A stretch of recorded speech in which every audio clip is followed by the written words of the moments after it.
जरा सोचिए, अगर कल सुबह उठते ही आपकी जेब का स्मार्टफोन अचानक डेड हो जाए, टीवी और लैपटॉप ब्लैक स्क्रीन दिखाने लगे, इंटरनेट सर्वर्स बंद हो जाएं, इलेक्ट्रिक कार्स रुक जाएं, सैटेलाइट्स सिग्नल्स देना बंद कर दें और यहां तक कि देश की सिक्योरिटी सिस्टम्स भी ठप हो जाएं, तो क्या होगा? शायद आपको लगे कि ये कोई साइंस फिक्शन फिल्म की कहानी है, लेकिन हकीकत में ये डरावना सिनारियो रेयर अर्थ मेटल्स की दुनिया से जुड़ा हुआ है। रेयर अर्थ मेटल्स यानी 17 ऐसे केमिकल एलिमेंट्स जिनमें neodymium, lanthanum, cerium, praseodymium, samarium, dysprosium, yttrium, europium और टर्बियम जैसे नाम आते हैं। ये मेटल्स सीधे सीधे आपके रोजमर्रा के gadgets, renewable energy projects, defence systems और आने वाले कल की फ्यूचरिस्टिक टेक्नोलॉजी की नींव हैं। स्मार्टफोन में tiny but powerful magnets, LED TV की बैकलाइट, हाइब्रिड और इलेक्ट्रिक कारों की बैटरीज, वाइंड टरबाइन्स के जायंट मैग्नेट्स, फाइटर जेट्स और मिसाइल गाइडेंस सिस्टम्स, हर जगह रेयर अर्थ का इस्तेमाल होता है। यहां तक कि MRI machines, lasers, night vision goggles और सैटेलाइट्स तक रेयर अर्थ पर निर्भर हैं। मतलब साफ है, अगर रेयर अर्थ गायब हो जाए तो मॉडर्न लाइफ लिटरली रुक जाएगी। अब आप सोचेंगे कि रेयर अर्थ मेटल्स इतने जरूरी हैं, तो ये धरती पर कितने मुश्किल से मिलते होंगे। असलियत थोड़ा अलग है। रेयर अर्थ वास्तव में उतने रेयर नहीं हैं। ये दुनिया के कई हिस्सों में नेचुरली पाए जाते हैं। लेकिन मुश्किल यहां आती है एक्सट्रैक्शन और रिफाइनिंग प्रोसेस में। इनका माइनिंग करना और इन्हें इकोनॉमिकली रिफाइन करना इतना कॉम्प्लेक्स, टॉक्सिक और कॉस्टली है कि ज्यादातर देशों ने इसे अवॉइड किया। और यहीं चीन ने एक चालाकी भरा मास्टर स्ट्रोक खेला। 1980S और 1990S के दौरान चाइना ने अग्रेसिवली रेयर अर्थ माइनिंग और रिफाइनिंग में इन्वेस्ट करना शुरू किया। उस समय बाकी दुनिया चीप और इजी सप्लाई के लालच में चाइना से खरीदना पसंद करती रही। धीरे धीरे पूरी दुनिया चाइना पर डिपेंड करती गई और आज हालात यह हैं कि ग्लोबल रेयर अर्थ रिफाइनिंग का लगभग 60-70% हिस्सा चीन के कंट्रोल में है। यानी मॉडर्न दुनिया का टेक्नोलॉजिकल इंजन जिस फ्यूल से चलता है, उस फ्यूल की चाबी बीजिंग के पास है। इसे ही रीजन कहा जाता है कि रेयर अर्थ मेटल्स को 21वीं सदी का ऑयल कहा जाता है। जैसे 20वीं सदी में ऑयल पर कंट्रोल करने वाले देश दुनिया की इकोनॉमी और जियोपॉलिटिक्स में सुपर पावर बने, वैसे ही 21वीं सदी में rare earth metals strategic power का नया हथियार बन चुके हैं। आज अगर चाइना चाहे तो अपने एक्सपोर्ट को रोककर पूरी दुनिया की सप्लाई चेन को हिला सकता है। इसका असर सिर्फ मोबाइल और टीवी पर नहीं पड़ेगा, बल्कि डिफेंस, स्पेस, रिन्यूएबल एनर्जी और एंटायर ग्लोबल इकोनॉमी तक जाएगा। यही वजह है कि रेयर अर्थ सिर्फ एक केमिकल रिसोर्स नहीं, बल्कि जियोपॉलिटिक्स का न्यूक्लियर वेपन माने जाते हैं। और अब सवाल उठता है, आखिर रेयर अर्थ का ये सफर कैसे शुरू हुआ और कैसे चाइना ने धीरे धीरे बाकी दुनिया को रेयर अर्थ के जाल में फंसा लिया। आइए इस कहानी की जड़ तक चलते हैं और रेयर अर्थ की हिस्ट्री समझते हैं, जिससे पता चलेगा कि ये मेटल्स मॉडर्न जियोपॉलिटिक्स के असली गेम चेंजर क्यों हैं। रेयर अर्थ मेटल्स की कहानी सिर्फ आज की मॉडर्न टेक्नोलॉजी तक सीमित नहीं है, बल्कि इसकी जड़ें 18वीं शताब्दी तक जाती हैं। साल 1787 में स्वीडन के एक छोटे से गांव इट्टरबाई में पहली बार रेयर अर्थ एलिमेंट की खोज हुई थी। वहां के एक खान मजदूर ने अजीब किस्म के पत्थर पाए, जिन्हें बाद में वैज्ञानिक कार्ल एक्सल अर्हेनियस ने जांचा और उनमें से इट्रिया नाम का सब्सटेंस निकाला, जो बाद में इट्रियम एलिमेंट के नाम से मशहूर हुआ। दिलचस्प बात यह है कि रेयर अर्थ एलिमेंट्स के कई नाम इट्टरबाई गांव से ही आए, जैसे इटर्बियम, टर्बियम और अर्बियम। लेकिन उस समय किसी को अंदाजा नहीं था कि ये एलिमेंट्स आने वाले 200 सालों में दुनिया की जियोपॉलिटिक्स बदल देंगे। 19वीं और 20वीं शताब्दी में इन एलिमेंट्स पर धीरे धीरे रिसर्च होती रही और साइंटिस्ट्स ने पाया कि ये धातुएं एक्स्ट्राऑर्डिनरी प्रॉपर्टीज रखती हैं। इनमें से कुछ बहुत स्ट्रॉन्ग मैग्नेट्स बना सकती हैं, कुछ फ्लोरेसेंस और लाइटिंग टेक्नोलॉजी में काम आती हैं और कुछ हाई स्ट्रेंथ एलॉयज बनाने में।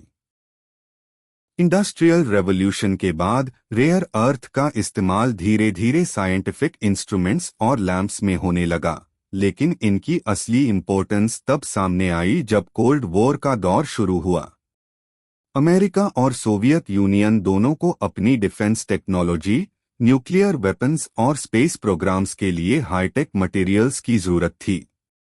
यही वो समय था जब रेयर अर्थ को एक स्ट्रैटेजिक रिसोर्स माना जाने लगा। 1960s और 70s तक अमेरिका रेयर अर्थ प्रोडक्शन में वर्ल्ड लीडर था। खासतौर पर कैलिफोर्निया के माउंटेन पास माइन से ग्लोबल सप्लाई आती थी। लेकिन माइनिंग और रिफाइनिंग प्रोसेस इतना टॉक्सिक और एक्सपेंसिव था कि एनवायरनमेंटल लॉज और हाई लेबर कॉस्ट्स की वजह से अमेरिका धीरे धीरे पीछे हटता गया। इसी गैप को भरने के लिए चाइना ने स्ट्रैटेजी बनाई। डेंग जियाओपिंग, जो उस समय चीन के लीडर थे, ने एक मशहूर स्टेटमेंट दिया था, middle east has all but China has rare earths. इस सोच के साथ चाइना ने सिस्टमैटिकली रेयर अर्थ इंडस्ट्री को डेवलप करना शुरू किया। Cheap labour, loose environmental laws और अग्रेसिव गवर्नमेंट सपोर्ट की वजह से चाइना ने ग्लोबल मार्केट को फ्लड कर दिया और बाकी दुनिया की माइंस नॉन कॉम्पिटिटिव हो गईं। कोल्ड वॉर के बाद जैसे ही ग्लोबल इकोनॉमी टेक्नोलॉजी ड्रिवन होती गई, वैसे वैसे रेयर अर्थ की डिमांड एक्सपोनेंशियल तरीके से बढ़ने लगी। Smartphones, personal computers, satellites, internet infrastructure, renewable energy, हर सेक्टर रेयर अर्थ पर निर्भर हो गया। लेकिन तब तक हालात ये हो चुके थे कि रेयर अर्थ का प्रोडक्शन और रिफाइनिंग लगभग पूरी तरह चाइना के कंट्रोल में आ चुका था। यानी कोल्ड वॉर ने रेयर अर्थ को स्ट्रैटेजिक वेपन बनाया और चाइना ने उस वेपन को अपने हाथ में ले लिया। आज जब हम रेयर अर्थ की जियोपॉलिटिकल लड़ाई की बात करते हैं तो उसकी नींव इसी इतिहास में छुपी है। अगर आज आप अपनी जेब से मोबाइल निकालकर देखें तो आपको लगेगा कि ये बस एक चमकदार स्क्रीन और सर्किट्स का कॉम्बिनेशन है, लेकिन असलियत ये है कि इसके भीतर रेयर अर्थ एलिमेंट्स छुपे हुए हैं जो इसे चलाते हैं। नियोडिमियम और प्रेजियोडाइमियम जैसे एलिमेंट्स का इस्तेमाल पावरफुल मैग्नेट्स बनाने में होता है, जिनकी वजह से स्पीकर्स इतने छोटे होते हुए भी इतनी तेज और साफ आवाज निकालते हैं। यूरोपियम और टर्बियम जैसे एलिमेंट्स के बिना आपके लेड टीवी या स्मार्टफोन की डिस्प्ले चमक ही नहीं सकती। लैंथनम का इस्तेमाल कैमरा लेंसेज में होता है, जिससे हाई रेजोल्यूशन और क्लियर फोटोज पॉसिबल होती हैं। और सरियम का काम है ग्लास को पॉलिश करना, यानी आपकी स्क्रीन का क्रिस्टल क्लियर होना रेयर अर्थ की वजह से ही है। अब मोबाइल और टीवी से आगे बढ़कर सोचिए इलेक्ट्रिक व्हीकल्स की बैटरीज, जिनके दम पर पूरी दुनिया फॉसिल फ्यूल्स से निकलकर सस्टेनेबल फ्यूचर की तरफ बढ़ रही है, वे रेयर अर्थ के बिना एग्जिस्ट ही नहीं कर सकती। एक टेस्ला या किसी भी मॉडर्न ईवी में हजारों ग्राम रेयर अर्थ मैग्नेट्स इस्तेमाल होते हैं। वाइंड टर्बाइन्स, जो रिन्यूएबल एनर्जी की बैकबोन हैं, उनमें लगे जायंट मैग्नेट्स रेयर अर्थ के बिना बन ही नहीं सकते। यानी क्लीन एनर्जी का फ्यूचर रेयर अर्थ पर टिका हुआ है। डिफेंस सेक्टर की बात करें तो यहां तो रेयर अर्थ मेटल्स और भी क्रिटिकल हो जाते हैं। फाइटर जेट्स में stealth technology, missile guidance systems, night vision goggles, sonar systems, radar equipment, हर जगह रेयर अर्थ एलिमेंट्स का इस्तेमाल होता है। उदाहरण के लिए F-35 फाइटर जेट अकेले 400 किलोग्राम से ज्यादा रेयर अर्थ एलिमेंट्स पर डिपेंड करता है। अब आप समझ सकते हैं कि रेयर अर्थ सिर्फ गैजेट्स या लक्सुरी प्रोडक्ट्स के लिए नहीं, बल्कि नेशनल सिक्योरिटी और ग्लोबल पावर बैलेंस के लिए भी बैकबोन हैं। स्पेस एक्सप्लोरेशन तक रेयर अर्थ की जरूरत जाती है। सैटेलाइट्स और स्पेसक्राफ्ट्स में हाई परफॉर्मेंस अलॉयज और इलेक्ट्रॉनिक कंपोनेंट्स रेयर अर्थ से ही बनते हैं। मेडिकल फील्ड भी पीछे नहीं है। एमआरआई मशीन्स, लेजर्स और radiation therapy devices rare earth के बिना पॉसिबल नहीं हैं। यानी रेयर अर्थ का दायरा इतना विशाल है कि इन्हें 21वीं सदी की विटामिन्स ऑफ मॉडर्न इंडस्ट्री कहा जाने लगा है। विटामिन्स छोटी मात्रा में जरूरी होते हैं, लेकिन उनके बिना शरीर काम नहीं करता। रेयर अर्थ भी वैसे ही हैं। अब सोचिए, अगर ये इतने क्रिटिकल हैं और पूरी मॉडर्न सिविलाइजेशन का फ्यूल हैं, तो जिस देश के पास इनका कंट्रोल होगा वो पूरी दुनिया की इकोनॉमी और पॉलिटिक्स को अपनी उंगलियों पर नचाएगा। और यही गेम चीन ने खेला है। आने वाले हिस्से में हम समझेंगे कि आखिर चाइना ने रेयर अर्थ इंडस्ट्री पर कैसे मोनोपोली बनाई और पूरी दुनिया को अपने जाल में फंसा लिया। रेयर अर्थ एलिमेंट्स का खेल समझने के लिए हमें चाइना की स्ट्रैटेजी को गहराई से देखना होगा, क्योंकि ये सिर्फ माइनिंग या एक्सपोर्टिंग की कहानी नहीं बल्कि दशकों लंबी एक सोची समझी जियोपॉलिटिकल चाल है।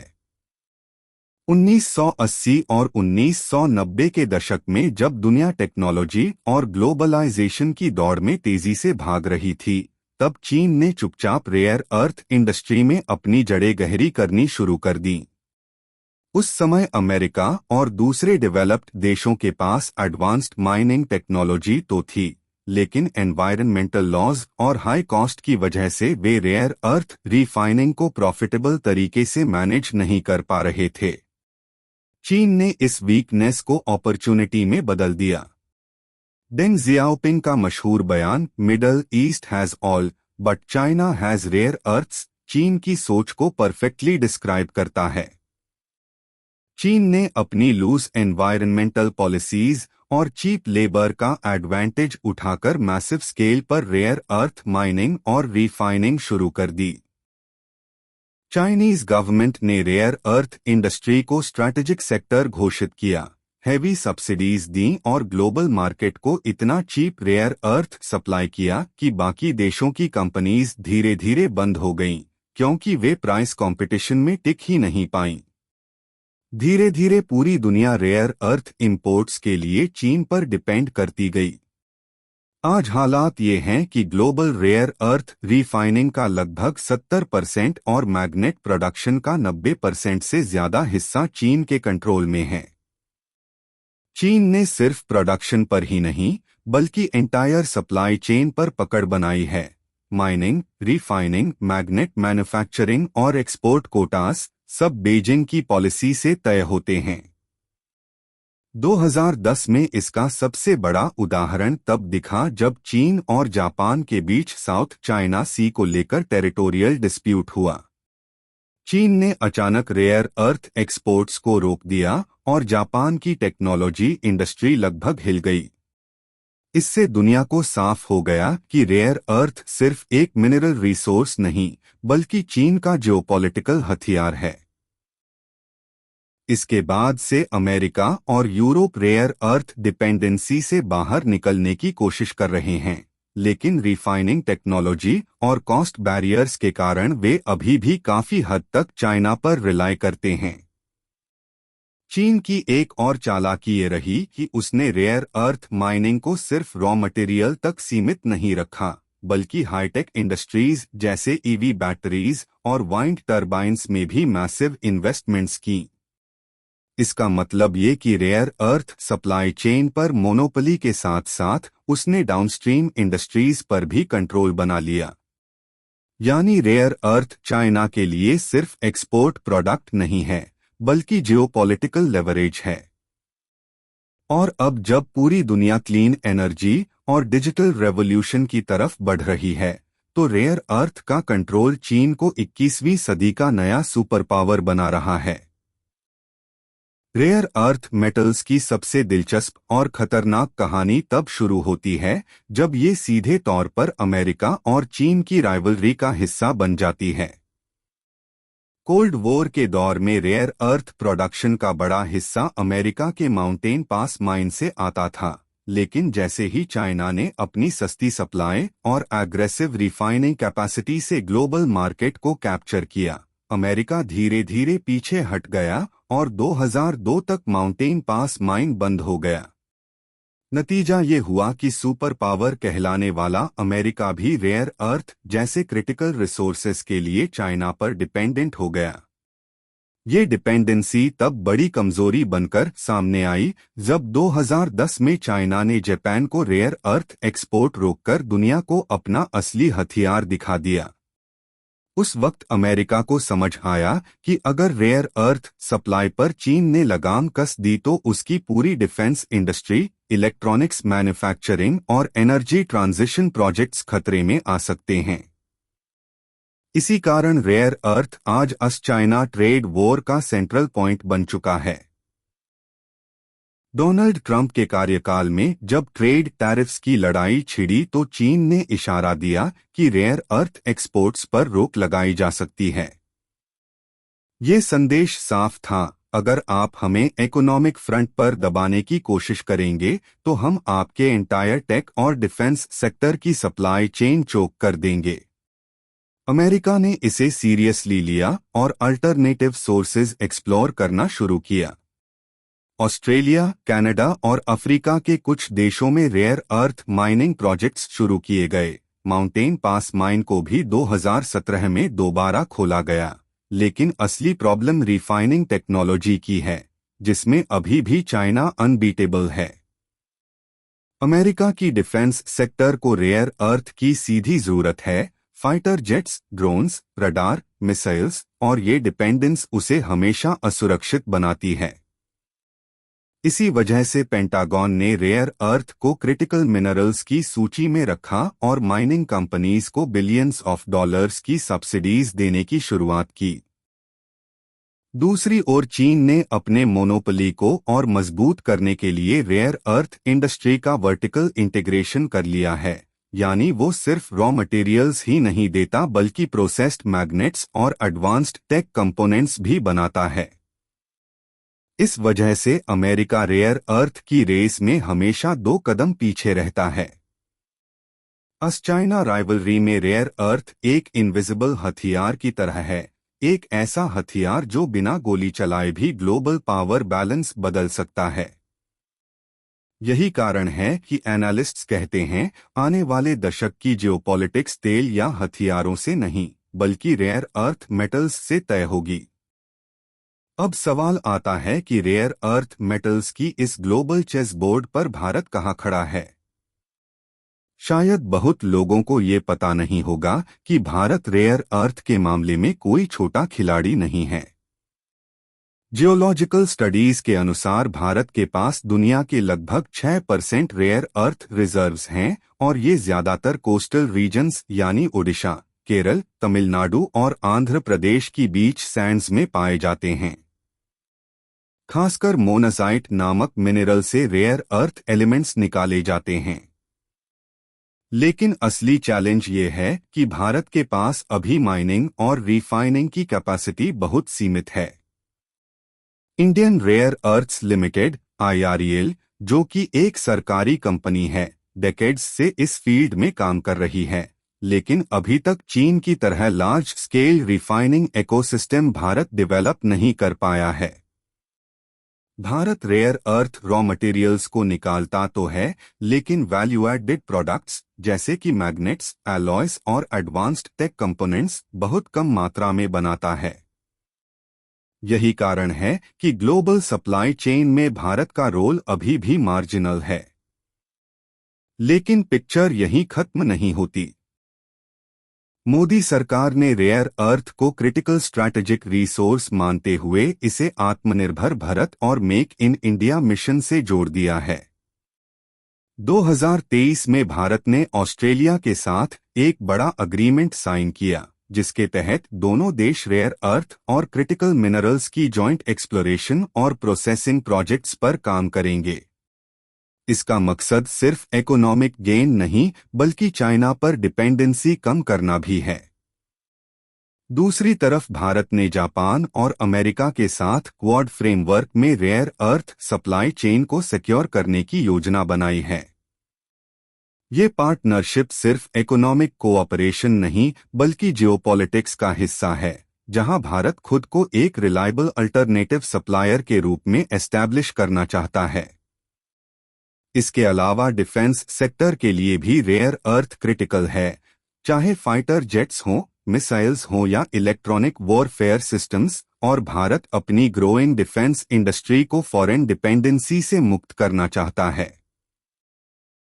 यही कारण है कि हाल ही में IREL और कई प्राइवेट कंपनीज को रेयर अर्थ रिफाइनिंग में प्रवेश देने की डिस्कशंस चल रही हैं, ताकि मोनोपोली टूटे और प्रोडक्शन कैपेसिटी बढ़े।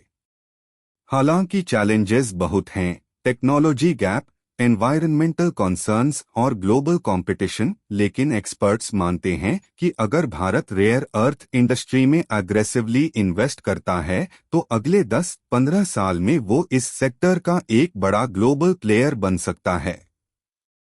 रेयर अर्थ भारत के लिए सिर्फ एक आर्थिक अवसर नहीं है, बल्कि जियोपॉलिटिक्स में लेवरेज हासिल करने का रेयर मौका है, जिसे इग्नोर करना आने वाले समय में बहुत महंगा पड़ सकता है। रेयर अर्थ मेटल्स का फ्यूचर शायद आने वाले 20-30 सालों की ग्लोबल इकोनॉमी और जियोपॉलिटिक्स को शेप करने वाला सबसे बड़ा फैक्टर साबित होगा, क्योंकि पूरी दुनिया जिस चीज की ओर बढ़ रही है वो है ग्रीन एनर्जी ट्रांजिशन, यानी फॉसिल फ्यूल्स से हटकर रिन्यूएबल सोर्सेस जैसे वाइंड, सोलर और इलेक्ट्रिक मोबिलिटी की तरफ शिफ्ट। लेकिन ये ट्रांजिशन उतना सिंपल नहीं है, क्योंकि हर एक वाइंड टरबाइन के लिए रेयर अर्थ मैग्नेट्स चाहिए, हर एक इलेक्ट्रिक व्हीकल की बैटरी और मोटर रेयर अर्थ्स के बिना अधूरी है, और हर एक सोलर पैनल की एफिशिएंसी रेयर एलिमेंट्स पर डिपेंड करती है। अब सोचिए, जब पूरी दुनिया क्लाइमेट चेंज से बचने के लिए ग्रीन टेक को अग्रेसिवली अपनाने की कोशिश कर रही है, तो रेयर अर्थ की डिमांड आने वाले समय में कई गुना बढ़ने वाली है। इंटरनेशनल एनर्जी एजेंसी IEA की एक रिपोर्ट के मुताबिक 2040 तक रेयर अर्थ की डिमांड आज की तुलना में 7 से 10 गुना तक बढ़ सकती है। यानी जो भी देश रेयर अर्थ सप्लाई चेन को कंट्रोल करेगा, वही एनर्जी ट्रांजिशन का असली मालिक होगा। और यहीं से जियोपॉलिटिक्स और भी खतरनाक हो जाती है, क्योंकि रेयर अर्थ सिर्फ टेक प्रोडक्ट बनाने के लिए जरूरी नहीं बल्कि नेशनल सिक्योरिटी और क्लाइमेट कमिटमेंट्स दोनों के लिए लाइफलाइन है। अमेरिका और यूरोप अपने अपने ग्रीन एनर्जी टारगेट्स अचीव करने के लिए रेयर अर्थ पर डिपेंड हैं, लेकिन अभी उनके पास चाइना जैसा इंफ्रास्ट्रक्चर नहीं है। चीन ने पहले ही रेयर अर्थ्स को अपनी बेल्ट एंड रोड इनिशिएटिव में शामिल कर लिया है, और अफ्रीकन कंट्रीज से लेकर लैटिन अमेरिका तक माइनिंग राइट्स सिक्योर करना शुरू कर दिया है। वहीं दूसरी तरफ डेवलप्ड कंट्रीज अब रेयर अर्थ रिसाइकलिंग और ऑल्टरनेट मटेरियल्स पर रिसर्च कर रहे हैं, ताकि चीन की मोनोपोली को तोड़ा जा सके। लेकिन ग्राउंड रियलिटी ये है कि शॉर्ट टर्म में रेयर अर्थ्स का कोई सब्स्टिट्यूट नहीं है। इसी वजह से आने वाले दशक में रेयर अर्थ्स की वजह से नए ट्रेड वॉर्स, रिसोर्स नेशनलिज्म और स्ट्रैटेजिक अलायंसेस देखने को मिल सकते हैं। जिस तरह 20वीं सदी तेल ऑयल पर कंट्रोल को लेकर वॉर्स और जियोपॉलिटिक्स में डोमिनेटेड रही, उसी तरह 21वीं सदी रेयर अर्थ्स की जियोपॉलिटिक्स से डिफाइन होने वाली है।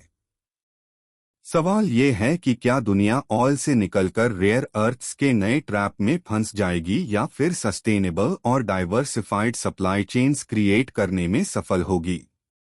रेयर अर्थ्स आज सिर्फ मिनरल्स नहीं बल्कि फ्यूचर की एनर्जी और इकोनॉमी की असली चाबी बन चुके हैं। रेयर अर्थ मेटल्स की कहानी सिर्फ स्मार्टफोन्स, लैपटॉप्स या इलेक्ट्रिक व्हीकल्स तक सीमित नहीं है। असली खेल तो मॉडर्न मिलिट्री पावर में छुपा हुआ है। आज की दुनिया में किसी भी देश की ताकत सिर्फ उसकी पॉपुलेशन या GDP से नहीं मापी जाती, बल्कि उसके पास कितनी एडवांस्ड मिलिट्री टेक्नोलॉजी है, ये मैटर करता है। और उस टेक्नोलॉजी की रीढ़ हैं रेयर अर्थ एलिमेंट्स। उदाहरण के लिए एक आधुनिक फाइटर जेट F-35 में 400 किलोग्राम से ज्यादा रेयर अर्थ मेटल्स लगे होते हैं सेंसर्स, मैग्नेट्स, गाइडेंस सिस्टम्स और कम्युनिकेशन डिवाइसेस में।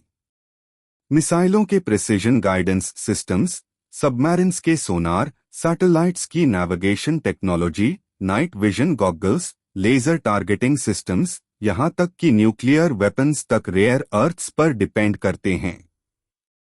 यानी सिंपल शब्दों में कहें तो रेयर अर्थ्स मॉडर्न हथियारों का फ्यूल हैं। अब जरा सोचिए, अगर रेयर अर्थ सप्लाई चेन किसी एक देश के कंट्रोल में हो तो उसकी मिलिट्री डोमिनेंस को कोई चैलेंज करना लगभग नामुमकिन हो जाएगा।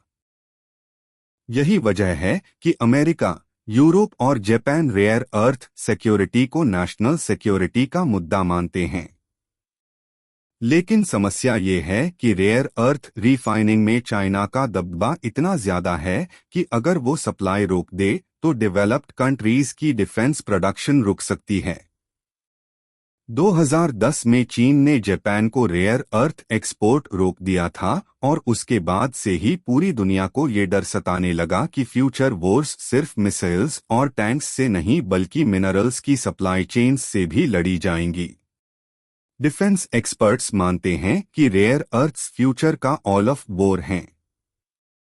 कोल्ड वॉर के समय ऑयल की कंट्रोल ने जियोपॉलिटिक्स को शेप किया, लेकिन 21वीं सदी में रेयर अर्थ्स वही काम करने वाले हैं।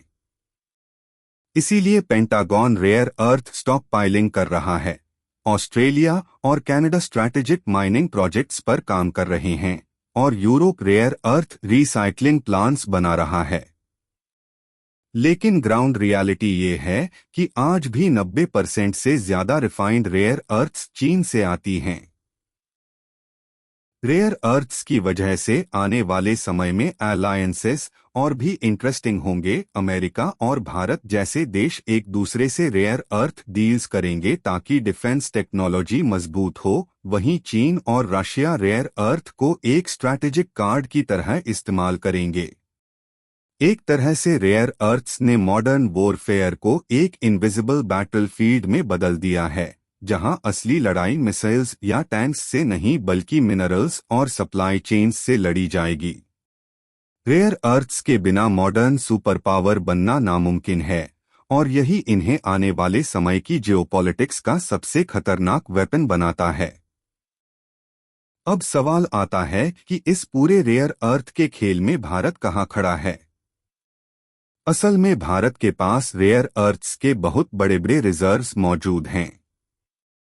भारतीय समुद्री तटों पर, खासकर केरला, तमिलनाडु और ओडिशा के कोस्टल एरियाज में मोनाजाइट नामक मिनरल पाया जाता है, जिसमें रेयर अर्थ्स की भरपूर मात्रा होती है।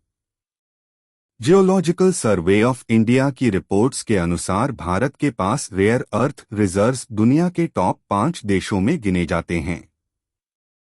लेकिन दिक्कत यह है कि माइनिंग और रिफाइनिंग के मामले में भारत अभी भी बहुत पीछे है।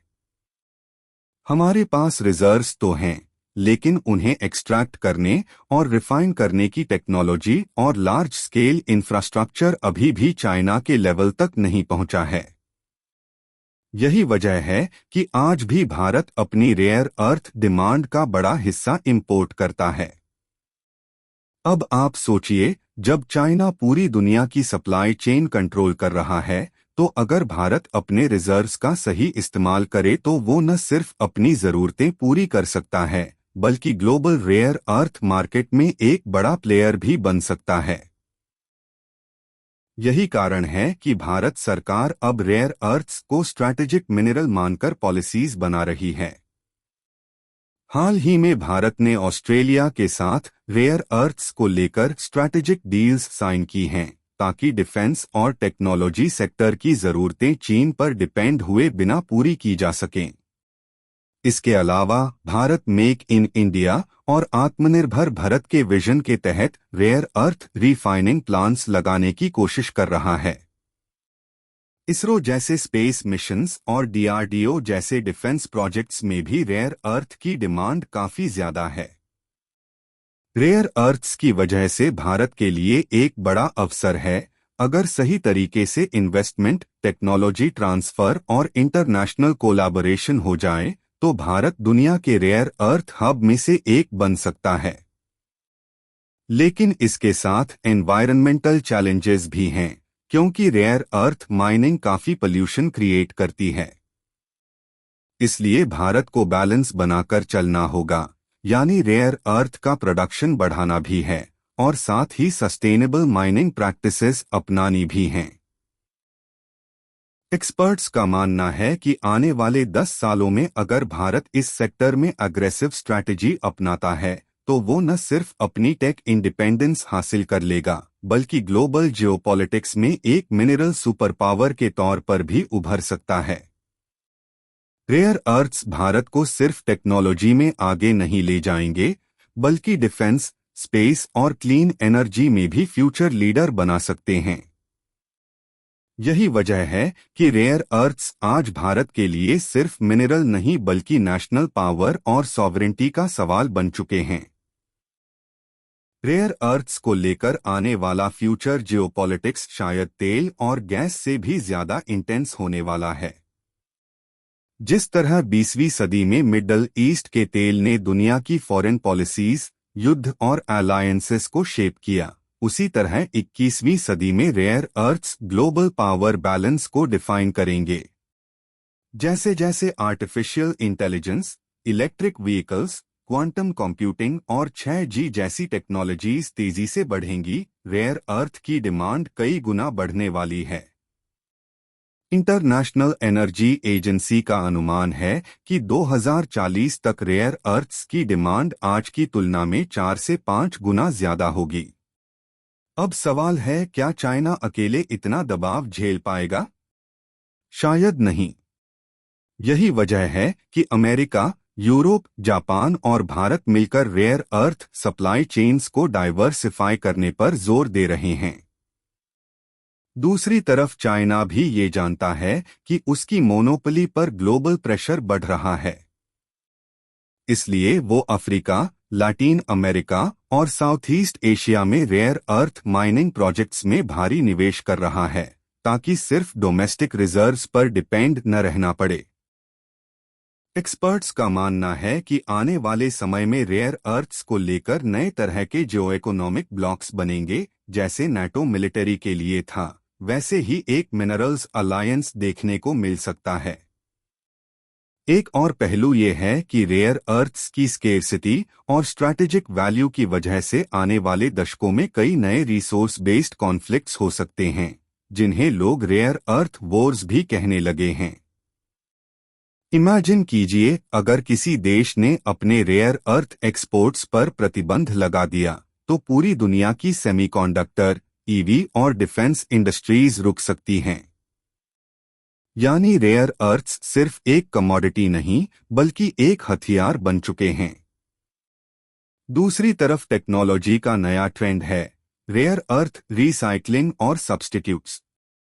साइंटिस्ट्स रेयर अर्थ्स की डिपेंडेंसी को कम करने के लिए रिसाइकलिंग प्लांट्स और अल्टरनेटिव मटेरियल्स पर काम कर रहे हैं।